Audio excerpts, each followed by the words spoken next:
people that come and ask for requests, like I'm observing when I'm DJing, like just to see, if I'm doing a good job, when I'm playing with people vibing to whatever.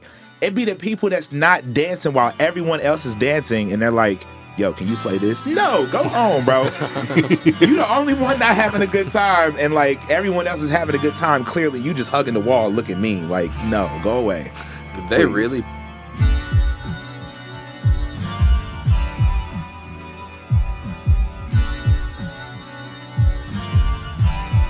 This is me, Derrick Smith, your loyal and humble host. Today with me, for the first time, we have another representative from Cincinnati Public Radio, my friend Zack. Carreon. Zack, how are you? Doing good, Derrick. Good to be here. It is great to have you. And then today, for our great, stunning,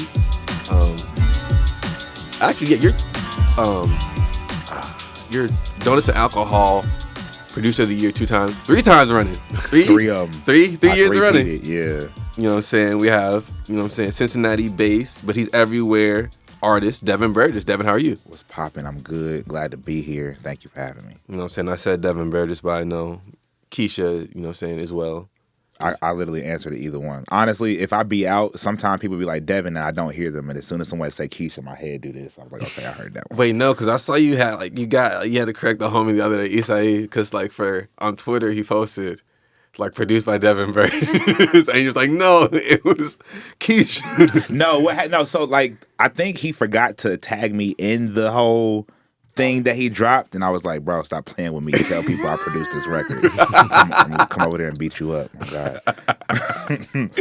Oh, my goodness. But That's no. the homie. I love him. No, but, for the purpose of today's interview or conversation, I feel like just since me being in Cincinnati and seeing a little bit from the music scene here, I've seen you being a very prominent person, do a lot of things, have your hand on a lot of stuff like that. You've been here for a while, you understand how things work. And I understood pandemic shook things up for a lot of people, not just here, everywhere in general, for artists, musicians in general, just the way we went about things changed and was different. We realized everything could just go up in smoke, you know what I'm saying? Literally, we were worried about if venues were leaving, stuff like that. So for today, I really wanted to kind of see your perspective like that, see how you saw things change, see what you saw for the better, what for the worse, if you've lost hope, if you've gained hope, you know what I'm saying, if you think it might implode within 5 years, 3 years, you know what I'm saying, if you think it could thrive, you know what I'm saying. I just want to see, we want to see what Devin sees if we can today, or see how, you feel about, the shift, or if there was a shift. It definitely was a shift after pandemic. The shift kind of made me want to stay in the house more. Because pandemic kind of made us all stay in the house anyway. So, I feel like for, a lot of different artists, it kind of made them a little bit more reclusive and, reluctant to come out the house. Yeah. That kind of happened to me a little bit. But I still got to it. I know a lot of people still got to it. It was still people still, doing, giving their artists or giving their fans just mad content, mad music, videos, whatever. People, up their content game and kind of, shifted how we move a little bit as far as getting our art out to the people. Cause you still gotta make bread. Exactly, you still gotta make bread, and I think Bandcamp helped a lot of musicians too with their whole the Friday. I didn't realize thing. that didn't start. That started because of pandemic. It started because of pandemic. That is the thing too. I'm curious of that's one thing I did realize since pandemic. I feel like things became a lot more DIY for art. Do you feel like that was so much more a shift where it's we really you know what I'm saying, if we don't have the machine, we could do it without the machine. Yeah, and then for Cincinnati, we've been really DIY for a minute, you know what I'm saying? But I feel like that definitely made people more DIY because shoot, some of these venues, we didn't even know if they were still going to be here after the pandemic because a lot of places got hit, financially and all that other stuff. So we kind of just had to, adapt and get to it in ways we knew how to get to it. You know what I'm saying? Exactly. Yeah. So did the venues change? You know what I'm saying? Did you go from these bars to maybe different style of venues, warehouses, that type of thing?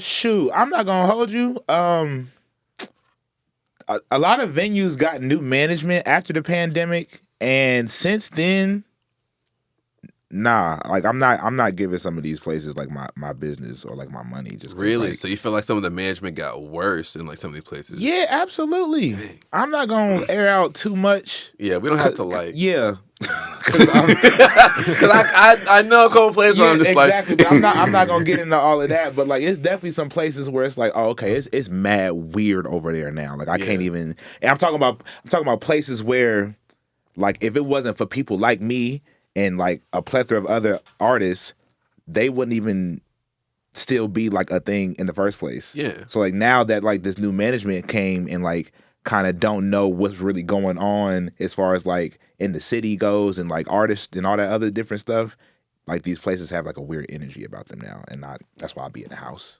No, I respect it. Like I still be working, but I be in the house too. That's what I'm saying, because it's like another thing our trend that I'm starting to see, and like I saw some other people say, is they were so that like performances are becoming a luxury thing, or like a luxury thing to where like they're not as what they used to be, or it's just like it's so accessible. And to be honest, I think it really has to an extent to where everybody's lives kind of just like shrinked up. People don't want to be out anymore, and like the artists perform more too, which I do like. I feel like since things have come back, you don't have a super long lineup till 1, 2 a.m. now. I feel like it starts at this time, it's done about 11. Or do you feel like that's still going on? It depends on who's throwing it, but I feel why you would say that.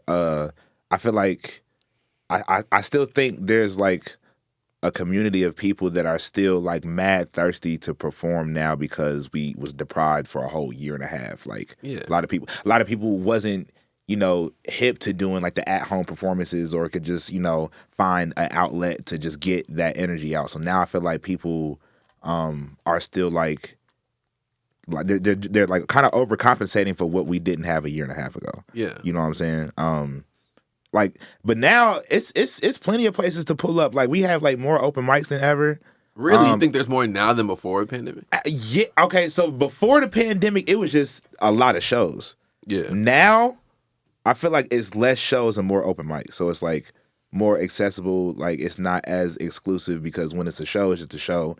Open mic, anyone can pull up and just get their stuff off. Do you think it's a situation now where the artist has more control over the audience that comes to the show? You know what I'm saying? Like I think pre-pandemic, I might go to a venue because I like the venue and I might not be so familiar with the act itself. Mm-hmm. But now I think for me to come out of the house to go to something, I got to be really into the artist. I'm more following the artist than just going to a place hoping to hear something good. Yeah, I think there is a lot of accuracy to that. People, I feel like it's not. I don't want to say things are like cliquey as far as like fans go, but it's like as of recently, like I see a lot of the same people perform, and I see a lot of the same people watch these people perform. I think that's because people are more invested into you as a person than they are like your music, which is true. Like you should want people to be invested into you and not just your art, because like your art is going to be, subjective. But if you're a good person, then probably makes your music a little bit more tolerable. Yeah. You know what I mean? So Yeah. I definitely agree with that. Another thing I'm curious of is like when I first I knew my first introduction to you was like at a show. I think you were performing stuff like that. I think it was around when Trash was coming out. Because better first question, when did you really start doing the like getting into like the music scene here, or like start doing like shows and stuff like that, really getting involved? The last 10 years of my life have been a blur. I would say, like, I really started taking things like serious. I would say around like 2016, like when I dropped Progress. Like I had dropped 2 bodies of work prior to 2016. I dropped one in 2012 and I dropped one in 2014. The 2016 one, that's when like I feel like people started to be like, all right, like this dude Devin is here and he not playing around. And I carried myself that way. All right, yeah. So then like around then was Trash. 2018 was Trash. 2016 was Trash. But no, so even then though, like my introduction to you shortly after that was a lot of like when you were doing like a lot of like your beat sets and stuff like that, which were sick and stuff like that. Yeah. And even then you've done stuff like that and like DJing. Could you talk kind of more of like, do you feel like pandemic kind of stuff like that opened you to doing more DJing and beat sets just because like it could like you could then be in different places than just if you were like an artist from like, yo, if I'm like a DJ here, then I could just pull up in like all these different places. I don't think pandemic did that. I tell you what did do that though. So like I'm obviously multifaceted. I do the rapping thing, the producing thing, the DJ thing, whatever. Yeah. And engineering. I can engineer all day, all the time. Like that's not a problem for me. But when it comes to like rapping and producing, I can only do one at a time. Yeah. Like effectively. So let me see. So Trash came out 2018. I wouldn't drop again until 2020. So after I dropped Trash, it would like, and these albums bring like a lot out of me. Like I don't just drop an album and then like I'm following back up with a whole another full length album. I don't have it in me to do that anymore. Yeah. But after I dropped Trash, I felt like I said everything I needed to say at that point in time, but I still need a way to like, I still need an outlet. Yeah. You know what I'm saying? And music is an outlet. It's not just like I'm making music. Like I do this to get out whatever it is inside of me. You know what I mean? Yeah. So within that, I had to make a shift, and then that turned to production. So I focused on making beats, got my production right, and then by the time 2020 came, I self-produced my entire album called Alone, and that's the first time I ever did that. Same thing. Once I got sick of doing production and rapping. Not necessarily sick, but like I felt like I can't. That's not where my brain is right now. It kind of shifted to DJing. You know what I mean? So like, I just have to make a shift. If I feel like I'm feeling stuck somewhere, I don't like to dwell on it. I just like to figure out what I'm gonna do next because I got to be able to get it out of me. Yeah. And music is an outlet, and it's like a form of like expression for me. DJing is too. I love to DJ. Like I'm at my happiest when I can just play music for people. Like, yeah. And so you feel like you enjoy like DJing more than like doing like a rap set? You feel like DJing is like peak? It's literally all different. It stems from the exact same place, but it's all different. Like DJing is dope, but it comes with gripes because people feel like they have more access to a DJ than a rapper. You know, people go up to a DJ like, I'm trying to hear this. What you over here doing? I'm trying to see, you know what I'm saying? But when I'm rapping on stage, can't no one come on stage. So like it's things that I get out of DJing that I don't get from rapping and vice versa. Yeah. But I still all love it literally equally. Except for when you DJ, you got to come with the Pablo Santo because people be. And I stay with that. It don't leave me, like for real. I can't. Nah, people be playing, and I don't like to be played with. I'm like, people don't understand. Like I'm working right now. Like please don't. You wouldn't go bother someone else at any other job just asking them a bunch of questions unless you like absolutely needed to. My thing is something like the request that you be talking about be crazy to me. And it's just like every week you have another update. I'm just like, they really just don't. Because even in my mind, I would never just go up to a DJ and like request to play. Like that's just not where my head is at, bro. I'm trying to vibe. Yeah, bro. And like, and you know what? You know what it'd be for me? Like the people that come and ask for requests, you know, like I'm observing when I'm DJing, like just to see, you know, if I'm doing a good job, when I'm playing with people vibing to, whatever. It'd be the people that's not dancing while everyone else is dancing, and they're like, yo, can you play this? No, go on, bro. You the only one not having a good time, and like everyone else is having a good time. Clearly, you just hugging the wall looking mean. Like, no, go away. Could they really be like me mugging the wall? Just be like, I can't. Yes. And like, bro, I seen you earlier. I'm quick to tell someone to get out my face. Like, go away, bro. Like, no. I'm sorry. I can't. Crazy. Do you feel like some of the people you've seen like before pandemic, before like things shut down, are the same people that popped up like now? Do you feel like it's some like new or different kind of people? Or do you feel like it's like a shit? Nah, I would definitely say that it was some people that definitely popped up that either aren't here anymore, that popped up after pandemic, or they just aren't necessarily liked that much. And that happens, you know what I'm saying? Like that definitely happens. Like, but like I feel like it was a lot of that happened after pandemic, and that's why stuff was like weird for a minute, because it's like, who is this person? Why do they feel entitled to everyone else's energy and time? And like, why are y'all here? Like, you know what I mean? So it happens, but a lot of it happened after pandemic. Really? Yeah, to me. And I'm cool. Like I'm cool with everyone. I'm neutral. Like everything be Gucci, but like, I'm a good reader of energy, and people's energy just be He would be weird. not the vibes like at all. I feel you. He would. So I got to keep the Palo on me, bro, and Sage. I know. I was gonna say that just because people be like they be stanking up in the venue sometimes, bro. I know you sometimes. Just with their presence? No, the actual physical smell. Oh, literally, like yeah, they literally. Do not, that's a whole nother conversation. Yeah, like they didn't like really. Some people maybe they. At a certain point, is it mandatory to have deodorant with aluminum in it? Listen, to come to the show to not mess up the vibe. Nah, look, we're gonna talk about it. Then we're gonna talk about it. Look, it's been a few times at Mecca. It's been a few times at Mecca, bro, where like we all just checking ourselves just to make sure, because it's that potent. And mind you, it's a dance floor. Mecca's not really that big, so like everyone is right here. But typically, it don't smell bad in there. But sometimes it's been a few sweaty people, and we like, and it's cleared the whole bar out. So now you messing with our money. Dang, they clearing people out with the smell. We make money based off how many people we get in here a night, and then if you clearing the bar out to where like people don't want to stay just because it smelled funky in here. You had Pigpen in the venue, bro. That's why I started. That's one of the reasons why I started bringing Paolo to Mecca.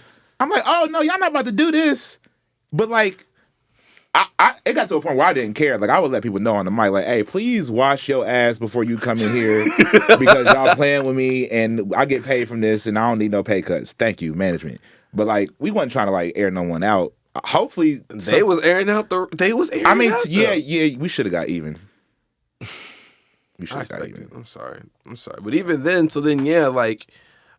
I see you like sometimes you'll facilitate like the open mic stuff like that. From Mecca, you were doing a lot of DJing. Mm-hmm. I see you popping up. Like, what do you feel like what it takes to have like, or do you feel like kind of just trying to actually throw a show or like a venue or even like a residency has changed how it was for you before versus now?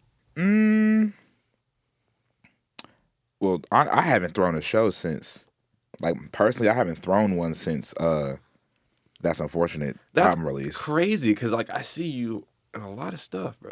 Yeah, like I'm definitely a part of like a lot of things, and I like to lend a helping hand when I can. Yeah. I like to tell people to use me as a resource while I'm here, because I'm not gonna be here forever. You know what I'm saying? Big facts. Yeah, for sure. But like, I don't know. Like it kind of goes back to the whole management thing. So like, it kind of just depends on who you're talking to. Like it's definitely a certain venue now that when I was doing shows there, they wouldn't charge me to like book it. They would just get, we would talk out the logistics or whatever. Yeah.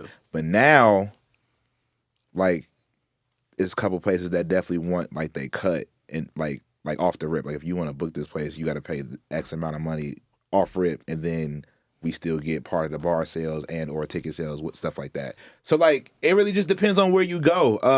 It's definitely certain places that I go and they will get all of my business. Period. Yeah. Like because I have a rapport with them. It's still the same people running it from before pandemic, and they actually care about like the artistry and the arts, and they're not necessarily just trying to make money off people. You feel me? Yeah. So do you think it's just a money thing with these management people and these venues? Because I feel like now at like past couple years, it's been like just so cutthroat with the money when it comes to like the survival of these places. Like like they were like, look, we will charge anything, we will charge anybody anything.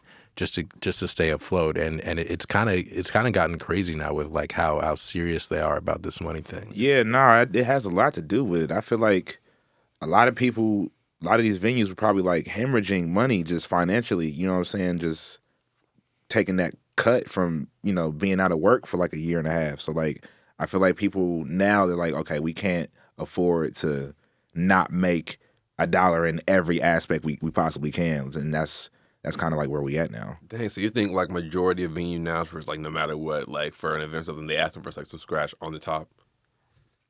I'd say about 75% of them, as opposed to it was probably like 50% pre-pandemic. Yeah, that's crazy. That's a lot. Yeah, that's a lot. How do you get around that? Like, how do you get like around the management thing, around the venue thing? How do you get like what you want out of a performance? I'm just selective about who I choose to like stand next to and like where I choose to go. Luckily for me, I work for myself. Like I don't work for like a company or anything, so I don't have to. I can choose to go where I want to go. I can choose who I want to give my business and who I want to have host whatever it is I'm trying to do. Like, and I'll if it's as far as Cincinnati, I'll like consistently be at these like few places. Like, as opposed to before, I could go anywhere because everything was cool. Now everything not cool, so I only have like a select few places to go. Yeah. Do you feel like the music people have responded to, you know what I'm saying, has changed before it, like after pandemic? Do you feel like the vibe is a little bit different? Do you feel like the pace is a little bit different? Yes. Because I imagine that's one like perk of being a DJ too and being a musician is like being a DJ. You really get to like, because like your job is really to see how people like respond to music, not even just your own, to like other stuff, so you could really see what people at the time are like resonating with.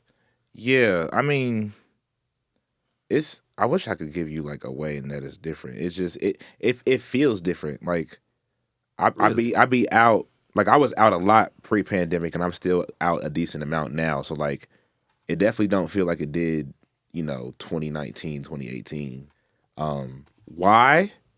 I don't know. I can't really like pinpoint it. I feel like, yeah, I don't know. I can't really pinpoint it.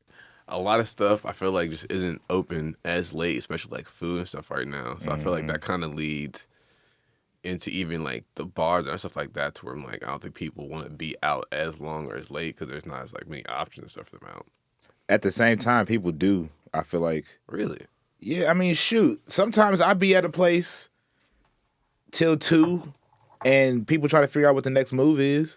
For real? Like, bro, I'm about to go to bed. Just about to move. But I feel like sometimes the move is just to stay where you are. Like, you might leave a place and like the surrounding area is like a Scooby-Doo ghost town, and like there's nowhere to go. So it's just like, I'm just gonna stay here. Like if I'm gonna go out, like I'm gonna stay at like the place where I know is good. Right. Yeah. Shoot, we used to go to the Walmart Why the world?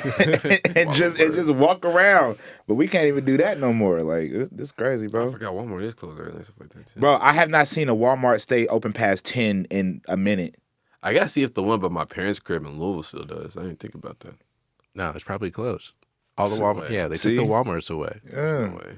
They took the grocery stores away. There's no 24-hour Kroger anymore. Yeah, at all. Bro, there's no. That's crazy. I guess because everything like that from pandemic, but in my brain, just from growing up back in my hometown, like no, my Kroger, it has to be 24 hours. There's no way. Like, Yeah, like you no. got to give the kids a place to go. Like if you don't have, like when you didn't have anywhere to go, you just went to like the grocery. That's what I'm line. saying. How much stuff kids do? Well, no, I don't know if there's anything specific I have to ask you about, like the scene. Is there any other insights that you feel like you could give us on how like things have changed, or like no, what are you about to say? I was about to say, it's less publications. I feel bad for the new like generations coming up. Really? Like, yeah, I mean, because gotcha. like when we was doing stuff, we had, you know what I'm saying, we had Double Sin, we had, I feel like it was more writers on City Beat, more writers that was more tapped into the scene that was on City Beat, as well as Donuts and Alcohol starting to come up, and now it's like just Donuts and Alcohol, and they are like taking a break and or a hiatus for a minute. Yeah. And then like it's not as many writers on City Beat that are accessible, I think, like it used to be. So I kind of feel bad for like the newer artists coming up, because like of course you want your city to know about you, but it's like How many like you kinda gotta assets get it on or your own now. venues to like? That's another thing I was gonna say. So like, do you think there are different or more new ways that people can support their local arts, stuff like that, or their local scenes? Now, what do you feel like the scene or Cincinnati like really needs right now that would help it grow, or like the artists? That's a good question. I would say more publications would probably help, just for people to get hip to people that's in your city. Honestly, I feel like that's gonna be like a case by case answer, depending on who you ask. Like an artist is probably gonna have like a different answer for that.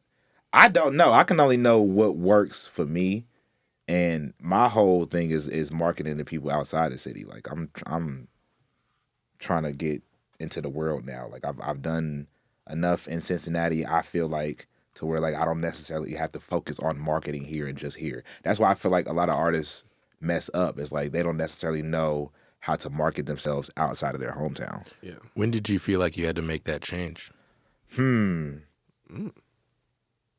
What year is it? It's 2023.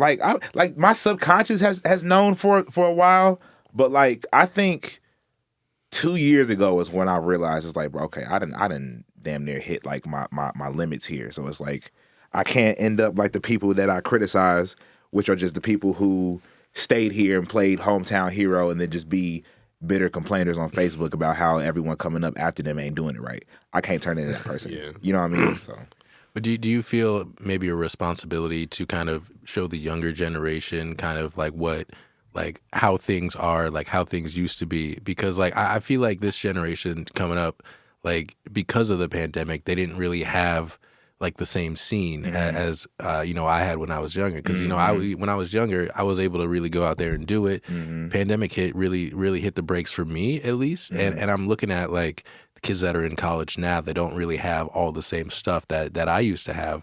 Do you feel like you kind of have to show them like how to, I guess, teach them how to do this? Teach them. Yeah, I definitely feel a responsibility to that. It's kind of disheartening though. I'm not gonna hold you because like trying to tell someone what to do when we clearly don't have the same resources is like difficult. And I'm not trying to sell no one like a false dream or give anyone false information. So like I try to be a realist and just give as much information that I can give them. A lot of people be trying to skip steps and they don't think that they supposed to be, at the open mic, like, you know what I'm saying, or doing like random shows just to get their name out there. It's like, nah, you're doing everything you're supposed to do because I was doing that. I wasn't doing it in this capacity, but like I was definitely getting every show I could get and like letting people know like, hey, this is who I am and I got music out. You know what I'm saying? So it's like as long as you are on that path to doing what you're supposed to do and you got dope music and people like you as a person, like you doing everything you could possibly be doing. But like the game, like you said, it just changes so fast now to where it's always like something new or like different to where it's just like you said, like what you grew up in or like what you did to get to a certain position isn't going to be the same for this person. Like there's certain stuff like you always have to do and certain stuff like you have to hit or whatever. But like how you did it isn't going to be the same way somebody else can be able to do it. I don't think people have as dope of music as I had when we were in the same stages. That's where I feel like my edge was. I've always been like ahead of the curve musically because I've always been extremely hands-on with my music. Yeah. I definitely see more people way more hands-on their music now, so like that's dope.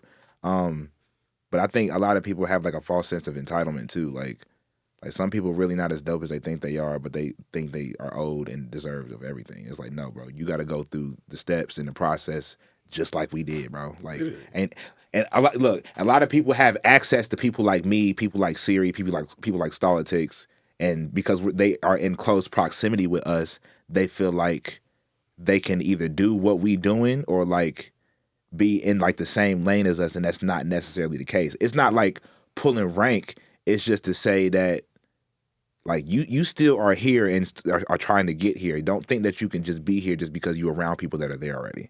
Does that make sense? Yeah, like what do people do? Do you think there's just not a focus on like the work that needs to be put in anymore? Yes. Because like I feel like a couple years ago it was all about you have to work, you have to put in those hours, you got to go through the process, and I feel like now.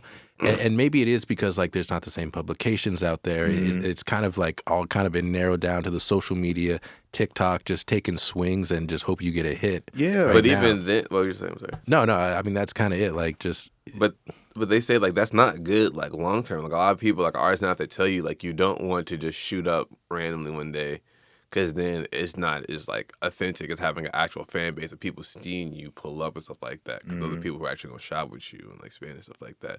But yeah, like, people just upset and just like I feel like they're just like not giving what they wanted. I feel like people. So like it's definitely some people that are in like the same lane as me as far as like what they mean to the scene, right? So I feel like the people that have access to us know us in this moment. And they necessarily didn't know us in the moments leading up to this part. Yeah. So like, they think that it's easy to just have been this person, and it's not.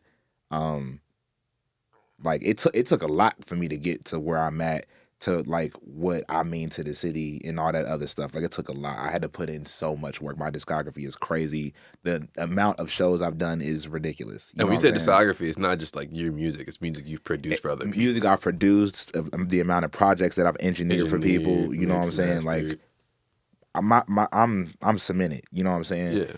Yeah. And people think because they know that. They think that's easy to obtain, and it's not. Like it's a lot of work it's a lot of sacrifice that went into what people perceive me as. You know what I'm saying? And I feel like people be getting that misconstrued a lot. I don't know. I just feel like people feel like they, for instance, like if a rapper make a post or someone make a post about a show, it's always gonna be someone that feel like they should have been asked to be on it, and it's like you may not have been doing enough work to get on these people's radar. So they can ask you, but like, just because it wasn't asked doesn't mean like you being slighted. You know what I'm saying? Like entitlement stuff like that. That makes sense. It's a lot of it. That's surprising. I mean, that does make sense though, because I feel like we do have a lot of like people here who are like trying to do stuff like get their name out there. Because I do see a lot of newer names like pop up now, especially that maybe I didn't when I was just starting to get into going to shows like 2015, 16, to where I just say could maybe like be like, well, why am I not on this show or on these lineups? To where it's just like, well, you have not been in every open mic since 2015. Like this and that person have been like, and it's nothing like I definitely don't want to like sound like a hater or anything because I definitely embrace and work with a lot of like newer people that's coming up. You know what I'm saying? I definitely try to be as positive and optimistic as possible. And like, it's people who hit me up and ask me questions, like, you know, if they need some advice or something, I'm definitely willing to get it. I'm not gatekeeping or withholding no information from anyone, but I also am going to let people know what it is. But I also understand my perspective. Like, I've been here for a minute. My perspective is a little jaded, you know what I'm saying? Because of, I may have got done wrong in the past, whatever. But I don't know. I definitely try to keep it a bean, like with everybody. And people got to know how to like move within a community too, because it's like and know what move and like what moves for you. Just because I tell you how I move, it don't mean to follow this verbatim and it's gonna work for you verbatim. Like, figure it out. It's gonna be a lot of trial and error. No, because even then, like, that's why sometimes I ask people for help sometimes, but a lot of times I feel like more first I accept them. I just gotta like figure it out. I mean, I ask for certain stuff, but a lot of times I'm just like. A lot of the help that I have received are people who've like gained. I've seen people who've like seen a lot of success. A lot of it I understand. I'm like, oh, yeah, like before they can even have certain like stuff or advice that be applicable to what I have to do, I need to do this, this, and this before I could even like apply that to like what I'm doing, even have a question. Man, I tell people all the time, bro, I don't know what I'm out here doing. Like I know what I should be doing, you know what I'm saying? Yeah. Like, but at the end of the day, I just put my head down, mind my business, make my music, and try to be consistent and put it out and work and make myself accessible. Thus having everything that I've done to this point. Like, it ain't no secret formula. That's literally what I did. Just remain consistent, put dope stuff out, been accessible. Now I'm here. That's it. Yeah. Well, I'm not going to overdo it. You know what I'm saying? I feel like this has been a great conversation. Glad having you here, Devin, you know what I'm saying? Also glad having you here, Zack, you know what I'm saying? Thank you, Zack. Is there anything, you know what I'm saying, that you would like people to know about, you know what I'm saying? Let us know before we rock up out of here, you know what I'm saying? Anything new coming for Devin Burgess? Keisha, you want people to know about popping up you've been doing? It's your favorite auntie. I'm going to get a new wig soon. Okay. You know what I mean? That's important. Yeah. You know what I mean? I got... Huh? You said start over? Oh, look at the camera. He said, no, he said look at the camera. All right, look. What I just said, I'm getting a new wig for show. I got bodies of work with people that I'm about to drop. I got one with Isai Morales. I got one with JB Lamaj. I got one with Dale Gold. I'm also trying to figure out what I'm gonna do solo next because I don't know what I'm gonna do next. Which is okay. It's all Gucci. I do enough to have some downtime. Everything good. Catch me out. I produce, I engineer, you know what I'm saying? If you need someone with some beats and some vibes, holla at your boy. You need a song mix, holla at your boy. You know what I'm saying? Need a DJ, holla at your boy. That's about it. I'm here, man. You know what I'm saying? He keeps it rocking, bro. Appreciate it. You all tune in. You know what I'm saying? Have a good one.